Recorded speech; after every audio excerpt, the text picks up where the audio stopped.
$100 a month for groceries should be enough. What? Wait a minute, that's impossible.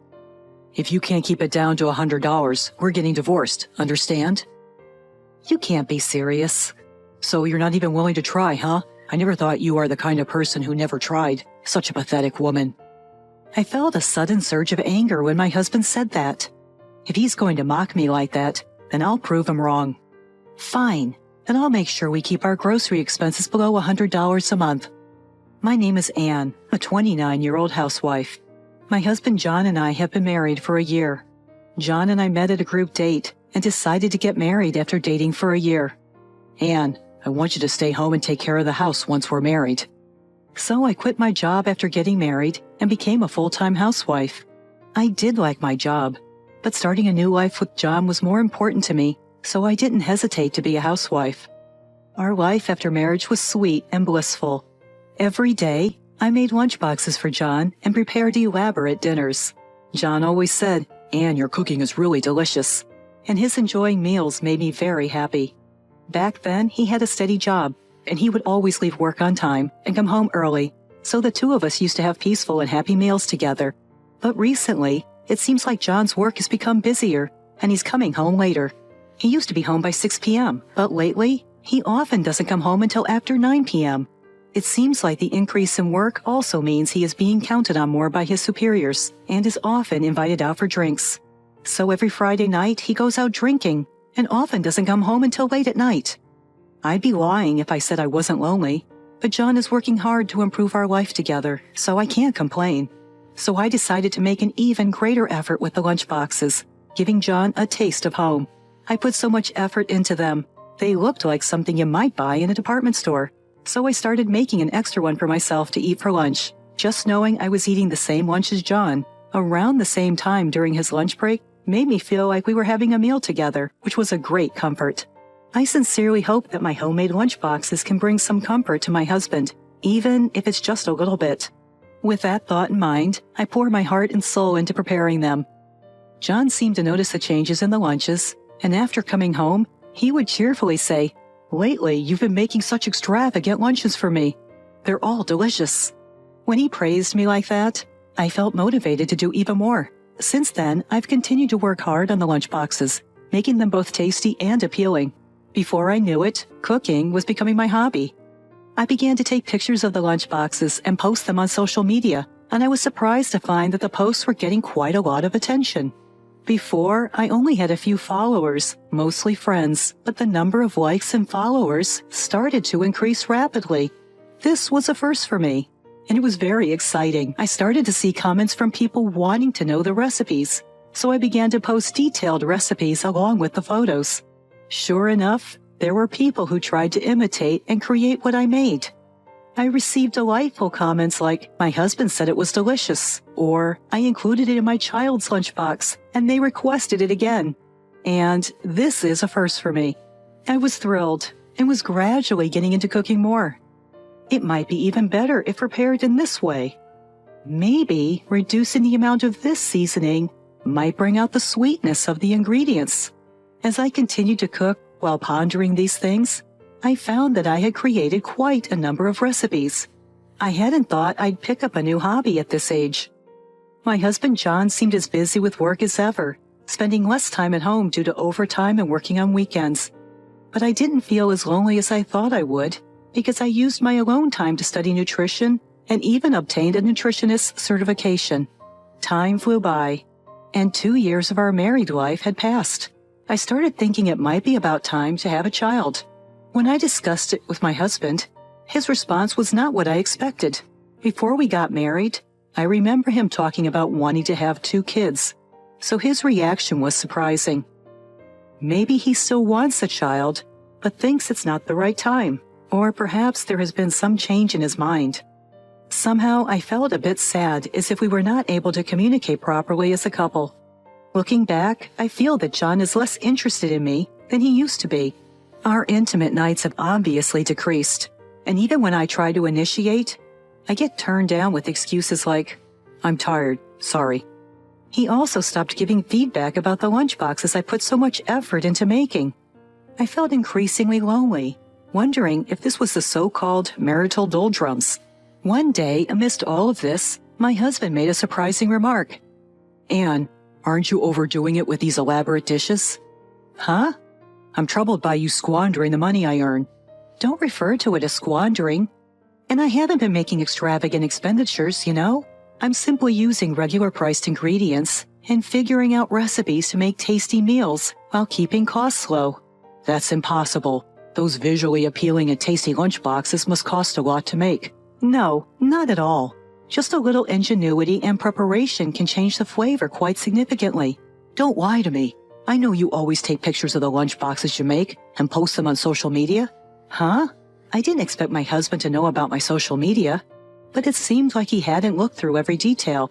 "You're always focusing on making it look good for social media. Stop showing off that you can make these luxurious lunchboxes. It's embarrassing to know that my wife is spending money to get likes. I can't accept my earnings being used to satisfy your need for approval." "Why would you say that? I'm not uploading pictures with that intention at all. Initially, I just wanted to share when I managed to make something delicious. And now I'm more focused on challenging myself to enhance the look and taste of meals with cheap ingredients so others can easily imitate." No matter how much I tried to explain to my husband, he wasn't willing to listen. "No need for excuses. $100 per month is more than enough for food expenses." "What?" I was flabbergasted. It would be incredibly hard to keep food expenses for 2 adults at $100 per month. Since John doesn't cook much, he may not know how much it costs. Groceries are not just the cost of the food ingredients. They also include things like beverages, seasonings, oils, and so many more. Keeping it under $100? Impossible. "Oh, hold on a minute. There's no way I can do that." "Why not? Haven't you been trying to save money by being resourceful with your cooking so far? If so, it should be perfectly feasible. If you can't keep it under $100, we're getting a divorce." "What? Divorce? No way!" I couldn't understand why my husband John would say such a cruel thing. He used to be so kind. Why did he change? It's unfair to suddenly bring up divorce. If you have any complaints, speak up. Don't make impossible demands. I tried my best to initiate a discussion, but John wouldn't listen. "So, you're not even going to try because you think it's impossible from the start? I never thought you were so pitiful. I guess you're just cooking to satisfy your own need for approval." I was furious when John said that to me. If he's going to look down on me like that, I'll show him. "Fine, I'll keep it under $100 for the month. No complaints then, right?" "Yeah, make sure it stays under $100. I was being stubborn. I didn't care that John had changed. I decided to focus all my energy on succeeding in this mission of keeping the groceries under $100 for a month. From then on, I started to make various changes to my cooking. I thought about various ingredients that could substitute for meat, and tried using tofu and fish cake. I also experimented with combinations of seasonings to create different flavors, like mixing bean paste and dried bonito into egg liquid to make an egg saboro that tasted like spicy cod roe. By doing so, I was able to significantly reduce the cost of groceries. In addition, I visited various supermarkets and searched online to find stores that sell pasta and drinks for cheap prices, and worked hard to save money. It was close, but I managed to keep the grocery bill under $100. I gave a mental fist pump saying, "Take that, John." However, John didn't ask about the results or anything.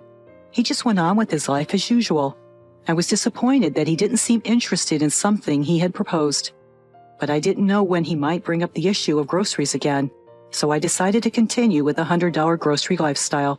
In order to make it as enjoyable as possible, I started a new project on social media, regularly posting about our life on a $100 grocery budget.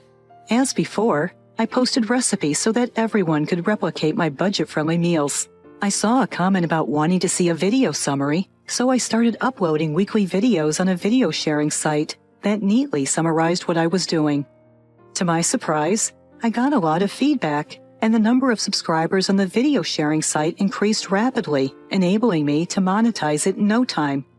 I was amazed at how the world has changed.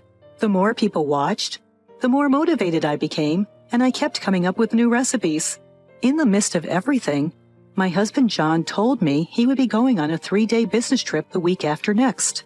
With that news, I figured there would be no need for me to cook, so I planned to return to my hometown. My hometown is quite a distance away, so I would need to take a plane. so I quickly reserved my plane tickets. Then, before I knew it, the day had arrived, and John left the house in the morning with his carry-on suitcase. He planned to drop by the office before heading to the airport. A little while after John left, I packed my bags and also headed to the airport. Since I was only going home, I packed light enough to fit everything into a backpack. Since I packed light, I was able to leave the house quickly and without any hassle. Upon arriving at the airport, I found a casual cafe where I sat back and enjoyed a cup of coffee while responding to comments on my videos and social media posts. Then, I heard it. I could hear John's voice somewhere. Even in crowded places, his voice is familiar, so I instantly recognized it was him. I looked in the direction of the sound and saw John walking in front of the cafe. Just as I was about to call out to him, I noticed a woman walking beside him. What's more, they were walking arm in arm, seeming rather close. I couldn't take my eyes off the pair. That was undoubtedly John. Is he having an affair? Was the whole business trip a lie? I was so shocked by what was happening right before my eyes that I was rooted to the spot for a while. My flight was due, so with a heavy heart, I boarded my plane and went home. My parents warmly welcomed me, but noticed my downcast expression and asked me what was wrong. My parents expressed their anger at John, saying what a jerk he is. That lightened my mood a little. After that, I decided to put John aside and enjoy my time at home. My mom's cooking was delicious, and it reminded me of when I first started living alone and worked hard to recreate her taste in my own cooking. After some much-needed relaxation at home, I returned to our house. Immediately upon my return, I hired a private investigator. I had never been more grateful for my advertising income from my social media. A few weeks later, the investigation results came in. In short, John was having an affair. It seems that his mistress was a junior at his office. Furthermore, after investigating in detail, it appears that their relationship had been ongoing for about 6 months. That timeline coincided with when John started working overtime and on weekends more frequently. Could it be that he was spending too much money on his mistress, and that's why he asked me to save on groceries? Thinking this, everything made sense. An intense rage against John welled up within me, pretending to be frugal when all he wanted was to increase the money he could spend. The audacity. I decided to take some action against John. From the next day, I stopped cooking for him. Huh? Where's my lunch? It's too tough to keep food costs down to $100. So I stopped making it. Here, figure something out with this. Saying that, I handed over $2. Huh? What am I supposed to buy with this? You can buy a convenience store rice ball, right? And maybe a ready-made sandwich or something. With the remaining change, you can get some cheap coffee at the office. Just about making ends meet. Don't joke with me. Can I satisfy my hunger with this poor meal? Even if it's $100 a month, we should be able to use a bit more. Nope, that's still barely scraping by. Spending $2 5 days a week for a month already takes up $40. You'd need to prepare a month's worth of dinners with remaining $60. Well, you could get by if you have instant noodles for dinner every day. Are you kidding me? If I keep having such unhealthy meals, I'll get sick. But if we don't stick to instant noodles around $1.50 each, we can't fit within $100.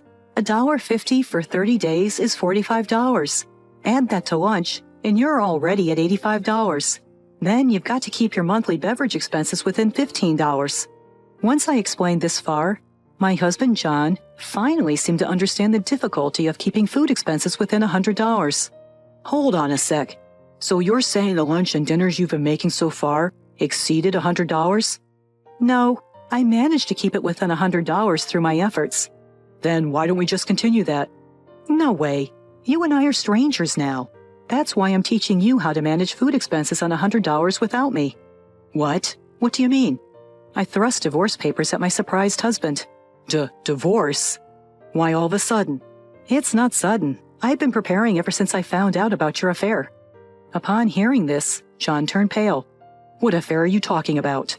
Pretending not to know won't do any good. I showed him photos proving the affair. I had these investigated and got the evidence. Now there's no escaping it. I'm asking for a divorce and compensation. John was dumbfounded with his mouth open. He probably hadn't expected to get caught. But still, he tried to argue back, perhaps because of his high pride. Sure, I may have had an affair, but won't you be in trouble if we divorce? You were a housewife. How will you get by once you're on your own? Your family is far away. What are you going to do? Wouldn't it be better to forgive your husband's one mistake and continue our married life? I was astounded. What a jerk he was to say such a thing. Sorry, but I have quite an income now. Huh? The social media posts you look down on have led to various work opportunities for me. I also get substantial income from ad revenue for my video posts, and I'm about to release a book of money-saving cooking recipes. Recipe book? You're releasing a book? To tell you the truth, I'm earning a lot more than you are, so I'm not worried about being alone. Really? John thought I was just a housewife and has been looking down on me. He was shocked in various ways when he found out I was earning more than him. He was no longer able to say anything and was looking down. Just fill out the darn divorce papers, will ya? If you put up a fight, I'm game for anything. I said that as I grabbed my bags that I had packed in advance and hightailed it out of the house. Afterward, through a lawyer, I communicated with my husband and the divorce went through without a hitch. I also managed to get alimony from my ex-husband and his mistress. Word spread like wildfire through his office about his affair because one of our mutual acquaintances works there. Folks are giving my ex the cold shoulder for betraying his wife, who packed him a loving, homemade lunch every single day. The mistress couldn't take the pressure and quit her job. My ex is apparently strapped for cash because of the alimony and money he showered on his mistress. He can't quit his job, so he kept working at the same company, dealing with an awkward atmosphere at work. On the flip side, I moved into a lovely place with a state-of-the-art kitchen, and I'm cooking a lot more. My recipe book got published, and sales are through the roof. I plan to keep cooking a bunch of dishes and live a fun-filled life.